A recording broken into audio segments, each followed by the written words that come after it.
While masks are being taken off on the state level, there are places like Manitou Springs, which right now still want you to keep that mask on. That's where we find our Colette Bordelon tonight after talking with a local restaurant and bar about that decision. Colette, what'd they have to say?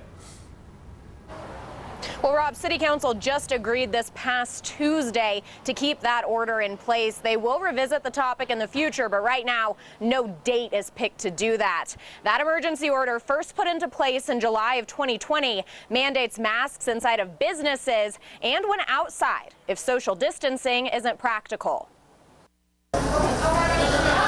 For those at the Keg in Manitou Springs. Ups and downs, you know, we're closed, we're at 10%, we're back at 50%. But while customers are back, I wear the mask as just kind of part of my daily uniform, so I barely even notice it's on anyways. Masks are sticking around a bit longer, with the city keeping an emergency order in place requiring them. The document from last summer says in an online survey, 80% of respondents were concerned about the lack of mask usage. I think it's smart just because it's a smaller town and everything's so enclosed and you're on top of each other, and there's so many tourists that get drawn in, especially with the KOAA railroad opening up. That's coming from Diara Cropper, who has to wear a mask while cooking at the Keg.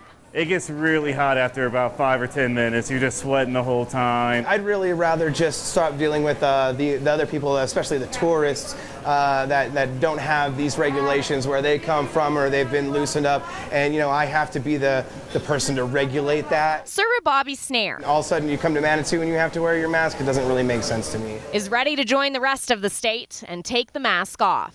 Let's have a big mask burning party. But he says it's only right to respect the choices of any business. I would still walk around with a mask in your pocket, you know, just in case. Especially if you're heading to Manitou Springs anytime soon. While I was out here, I talked to a lot of tourists visiting the town. They all said that if they were asked to do so by a business, they would of course wear a mask. I also spoke to one man who lives and works here. He says while he does not like wearing masks, he loves this city. If they ask him to do so, he will. Always watching out for you, Manitou Springs. Colette Bordelon, News 5.